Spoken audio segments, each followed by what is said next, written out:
इदम श्री सद्गुरुवे नमः। जन्म शताब्दी पुस्तक माला 77 डे 3 आत्म विकास के 4 चरण।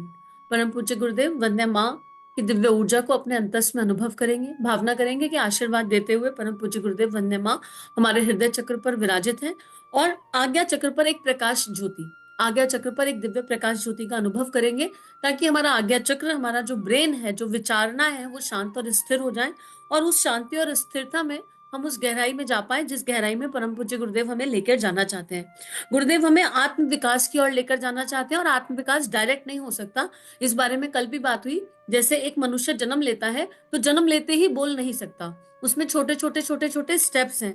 या एक मानव जब चलना शुरू करता है, बच्चा जब चलना शुरू करता है तो पहले वो करवटें लेता है, फिर वो बैठता है, फिर वो घुटने चलता है, फिर गडूला, अगर किसी को पता है, गडूला पकड़ के चलता है या सहारा लेकर चलता है, फिर छोटे छोटे स्टेप लेके और फिर कहीं चलना सीखता है। एक दिन में दौड़ना नहीं सीखता। तो आत्म विकास की इस यात्रा में भी कई सारे पड़ाव आएंगे और गुरुदेव उन्हीं पड़ावों की ओर हमें ले जा रहे हैं। गुरुदेव उसी अंतर गुहा में ले जा रहे हैं। तो कल गुरुदेव ने हमें बताया कि तुमको एक 15 मिनट से आधा घंटे का एक समय निकालना है और सारे एक्सक्यूजेस खत्म कर दिए, पर वो 15 मिनट से आधा घंटा मनोयोग पूर्वक निकालने की आवश्यकता है। और मनोयोग का अर्थ क्या है? उस समय कोई और चिंतन ना आए। फिर उसके लिए गुरुदेव ने एक बहुत सुंदर टूल और टिप दिया। आपके दिमाग में जितने लोग बैठे हैं उन्हें एक एक करके उनके घर छोड़ाओ। आपके दिमाग में जो वृत्तियां बैठी हैं, जो व्यापार बैठा है, जो मनुष्य बैठे हैं, जो स्थान है, सबको उनके पास छोड़ाओ, उनकी उनकी जगह पर, और तुम वहां से वापस आ जाओ। ऐसा ना हो कि बुआ को छोड़ के आए सासू माँ के घर, माँ के घर, और फिर खुद वहीं टिक कर बैठ गए, वहां पर और 4 लोग दिख गए। ऐसा नहीं करना है। तो हंसते खेलते गुरुदेव हमें बड़े प्यार से समझा रहे हैं कि आप सबसे प्यार करो, सबका चिंतन करो, बहुत बढ़िया बात है, लेकिन जो आधा घंटा आप मनोयोग पूर्वक निकालेंगे उसको किस तरह निकालना है। इसी क्रम में गुरुदेव ने क्या कहा? गुरुदेव ने कहा कि मैं तुम्हें विचारना की शैली बता रहा हूँ। विचारना की शैली, ये ध्यान की शैली नहीं है। यहाँ पर मन को थोड़ी आजादी दी जा रही है। कहा जा रहा है मन बेटा तू भाग। ध्यान में तो कहा जाता है एकाग्र हो, रुक, यहीं पर टिक, इस चीज को देख, बार बार देख, इस पर फोकस कर, फिर आंख बंद कर, फिर उसको धारण कर।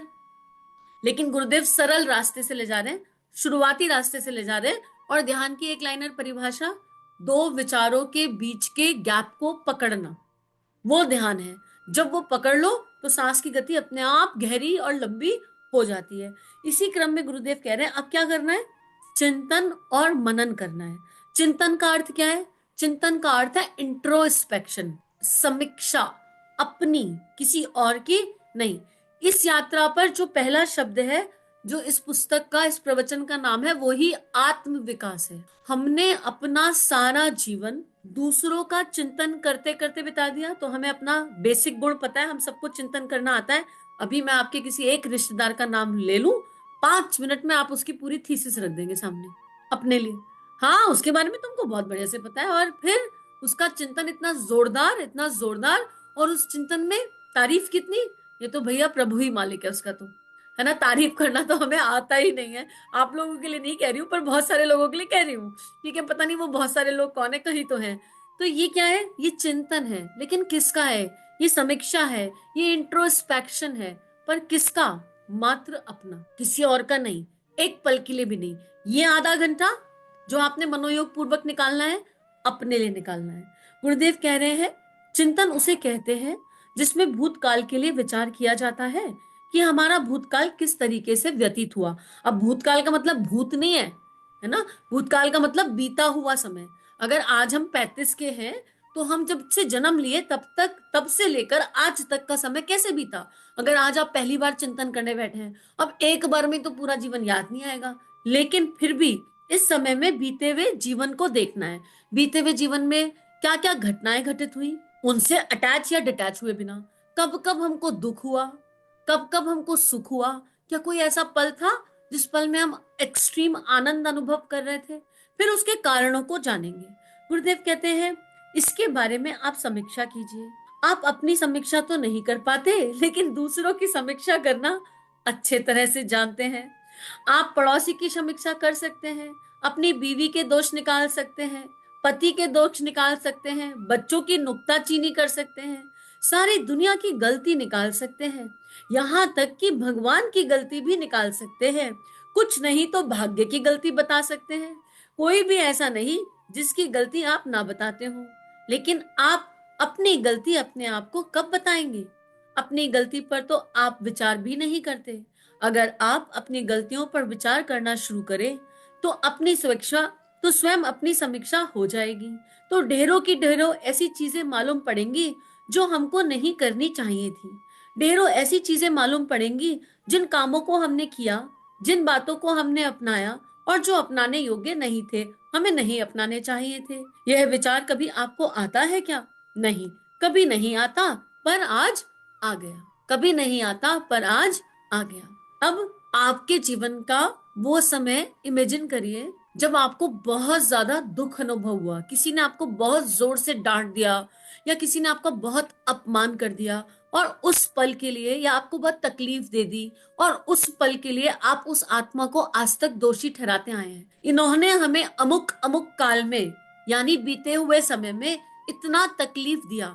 हो सकता है आज आप एक मैच्योर इंडिविजुअल हो, शादीशुदा हो, पर आपके अंतःकरण पे आपके माता पिता के साथ बीते हुए कुछ पल अंकित हो। हमारी मम्मी ने हमको ऐसा परेशान किया, हमारे पापा ने हमको ऐसा परेशान किया। हमारा बचपन तुमको क्या पता कितना कठिन था, कितना तकलीफ वाला था। हमारे मम्मी पापा एकदम सपोर्टिव नहीं थे, ये भी संभावना है।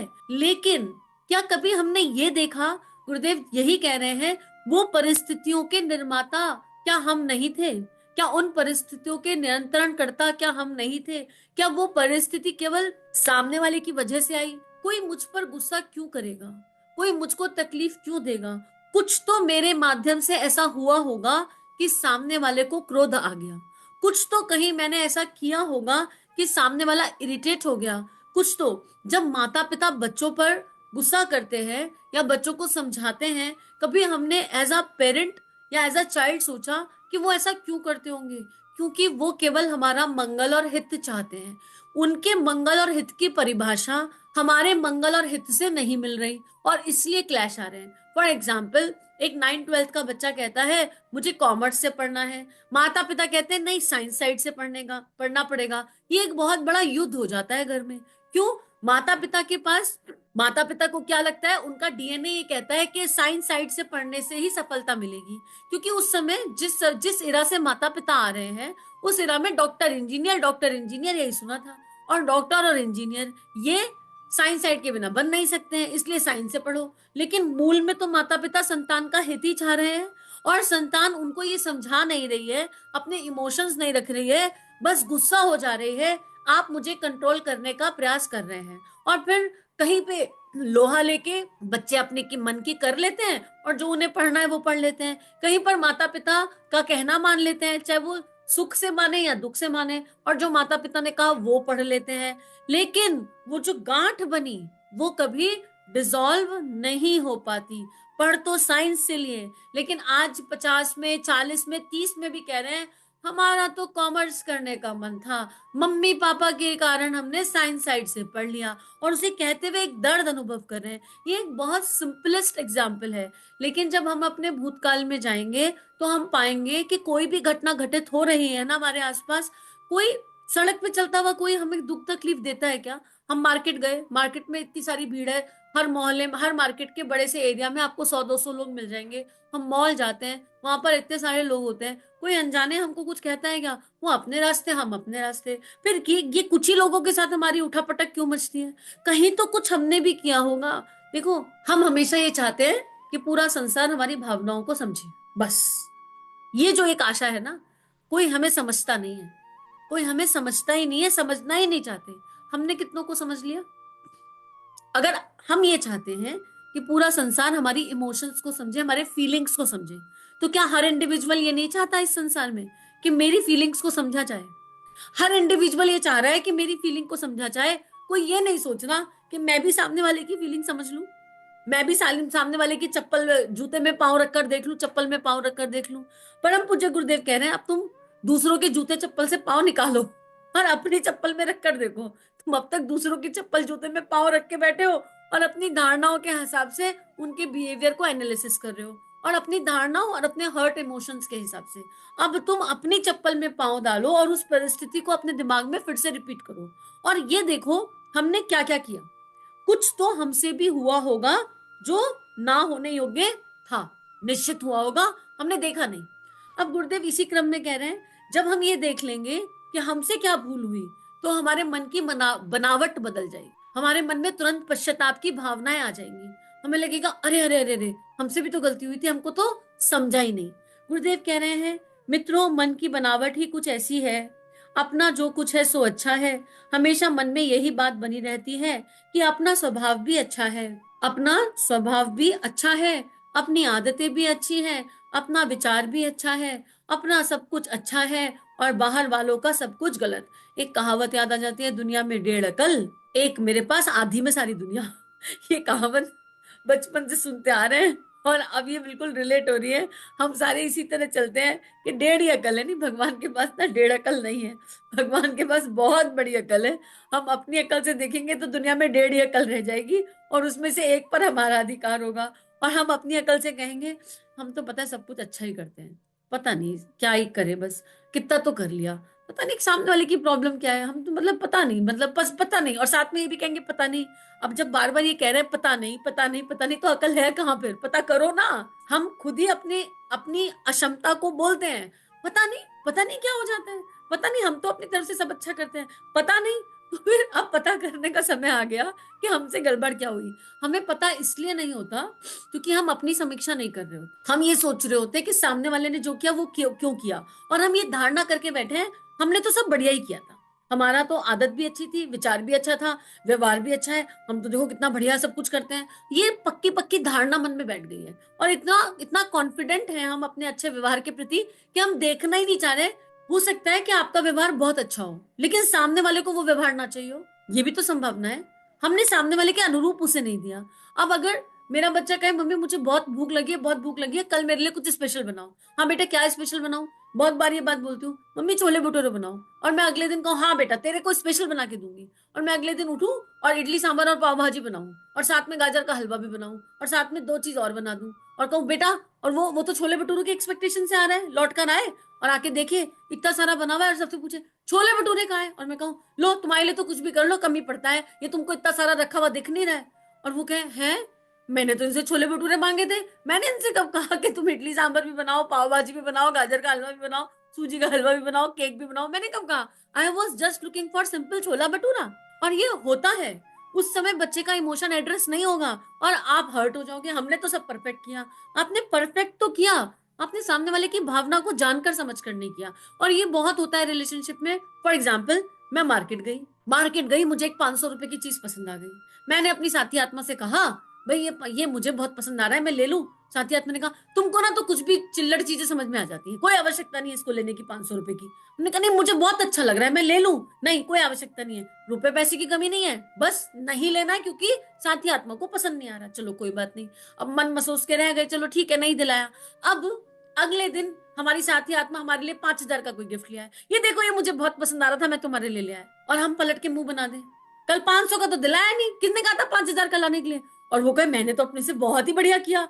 अरे तुमने बढ़िया किया, तुमने अपनी तरफ से 5,000 का दिलाया, पर अगला तो 500 में खुश था, उसकी खुशी तो उस 500 पे अटकी है। तो हम क्या करते हैं, अपनी समझ से सामने वालों को खुशी और आनंद देने का प्रयास करते हैं, और ये जो हमारी अपनी समझ से हम देते हैं, हम वही देना चाहते हैं जो हमको पसंद है। जो तुमको हो पसंद वही बात करेंगे, होना ये चाहिए। हम कहते हैं जो हमको है पसंद वही काम करेंगे, हम रिवर्स कर रहे हैं। फिर सामने वाला खुश नहीं होता, हम कहते हैं हम करते करते मर गए, पता नहीं क्या प्रॉब्लम है। तो इसलिए जब भी कहीं कुछ करें, आप बेस्टेस्ट भी कर रहे हैं, तो उस बेस्टेस्ट में आइडेंटिफाई कर लें कि आपका बेस्ट सामने वाले की भावनाओं को स्पर्श कर रहा है कि नहीं कर रहा, आपका बेस्ट सामने वाले के विचारों को सेटिस्फाई कर रहा है कि नहीं कर रहा। इसका ये अर्थ नहीं है कि हम हर किसी को खुश रख सकते हैं, लेकिन प्रयास तो कर सकते हैं। तो गुरुदेव हमें सुई हमारी ओर घुमाने की कोशिश कर रहे हैं।